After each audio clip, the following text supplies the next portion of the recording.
చాలామందికి చాలా ఐడియాస్ ఉంటాయి. నిజంగా చాలా బాగుంటాయి. అవి ఇంప్లిమెంట్ చేస్తే అద్భుతంగా ఉంటుంది. మన చుట్టూ ఎంతోమంది ఉంటారు, ఎన్ని ఐడియాస్ ఇస్తుంటారు. పాయింట్ ఏంటి అంటే, కొంతమంది ఎందుకు గొప్పగా అవుతున్నారు నాకు గమనిస్తే అర్థమైంది. వాళ్ళ ఐడియాస్ ఆలోచించిన తర్వాత వాటిని డిసిప్లిన్డ్గా, సిన్సియర్గా ఎఫర్ట్స్ పెట్టి on a regular daily basis దానిపైన ఫోకస్ చేసి ప్రయత్నం చేస్తున్నారు. It makes all difference. అక్కడ మొత్తం డిఫరెన్స్ వచ్చేస్తూ ఉంటుంది. అనిపిస్తుంటుంది నాకు ఈ ఐడియా వచ్చింది, వీళ్ళకన్నా బాగా వచ్చింది ఐడియాస్ అని. ఐడియాస్ రావడం ఒక్కటే కాదు, గ్రేట్ ఐడియాస్ వచ్చాయి, but are we working on that? దానిపైన నిజంగా పెట్టాల్సినంత ఎఫర్ట్ పెడుతున్నామా? Are we really focusing on that? Idea వచ్చినంత మాత్రాన అయిపోయినట్టేనా? అది ఓన్లీ స్టార్ట్ మాత్రమే. దాని తర్వాత ఇంకా డిఫికల్ట్ పాత్.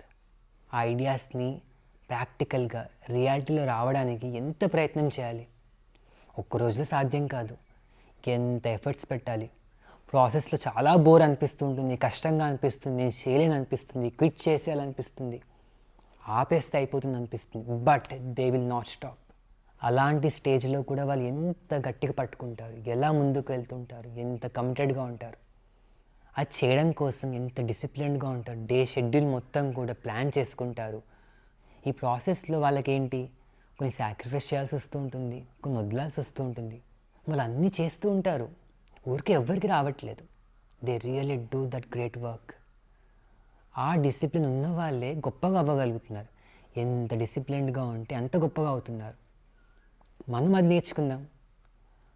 నాకు ఐడియాస్ వాళ్ళకన్నా గొప్పగా వచ్చాయి, ఇంకా బాగా ఆలోచించని అనుకుంటున్నామే, బట్ మనం డిసిప్లిన్గా చేస్తున్నామా? Are we really trying to bring those ideas into reality? అంత డిసిప్లిన్డ్గా మనం ఉంటున్నామా? నిజంగా అంత ఫోకస్ చేస్తున్నామా? మనం గమనించుకుందాం. కాబట్టి ఐడియాస్ వచ్చినంత మాత్రాన మొత్తం అయిపోయినట్టు కాదు. దాని తర్వాత రియల్ గేమ్ మొదలవుతుంది. మన కమిట్మెంట్ టెస్ట్కి వచ్చేస్తుంటుంది. మనం ఎంత డిసిప్లిన్డ్గా ఉన్నామో తేలిపోతుంటుంది. ఇన్ఫ్యాక్ట్ చెప్పాలి అంటే, ఎప్పుడు లేని కష్టాలు కూడా అప్పుడే కనిపిస్తూ ఉంటాయి. ఇన్ని అడ్డంకులా, మామూలప్పుడు బాగానే ఉంది కదా అనుకుంటాం, కానీ అప్పుడు రియల్ అడ్డంకులు మొదలవుతూ ఉంటాయి. అంతే కదా? అప్పుడు ఆ టెస్ట్ని దాటుకొని ముందుకు వెళ్ళిన వాళ్ళు, కమిటెడ్గా ఉన్న వాళ్ళకి ఆ రిజల్ట్ డెఫినెట్గా వస్తుంది. ఈ విషయాలు గమనించాను, అర్థం చేసుకుంటుంటే కరెక్టే కదా, నాకెందుకు రావట్లేదు ఒక విషయం, ఎందుకు ఆ విషయంలో ముందుకు వెళ్ళలేకపోతున్నాను, ఎక్కడైనా డిసిప్లిన్ మిస్ అయిందా, ఎక్కడైనా కమిటెడ్గా లేనా, ఇంకెంత బెటర్గా చేసుకోవాలి, ఇంకెంత సిన్సియర్గా పాటించాలి, ఎంత రెగ్యులర్గా చేయాలి, ఆ కన్సిస్టెన్సీ మిస్ అయిందా? ఇవన్నీ మనకు మనం టాలీ చేసుకుంటూ ఉంటే మనకు అర్థమవుతుంది ఐడియాస్ తర్వాత ఇంకెన్నో స్టెప్స్ ఉన్నాయి. ఆ స్టెప్స్ని మనం ఫోకస్ చేయాలి, నిజంగా కమిటెడ్గా ఉండాలి, మన పట్ల మనం సిన్సియర్గా ఉండాలి. హడిల్స్ అన్నీ వచ్చినా కూడా దాటుకొని ముందుకు వెళ్ళాలి.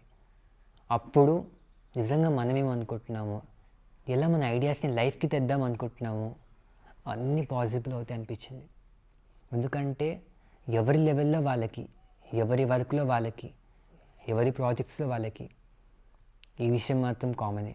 మనం డిసిప్లిన్గా ఉన్నాము అంటే you will definitely get results. అదే ఒక ఐడియా వచ్చింది అని చెప్పి అక్కడితోనే మనం ప్రయత్నం చేయకుండా, ఎఫర్ట్ పెట్టకుండా ఉన్నాము అంటే మనం అక్కడే ఉంటాము, కొంతమంది ఎదుగుతూ వెళ్తూనే ఉంటారు.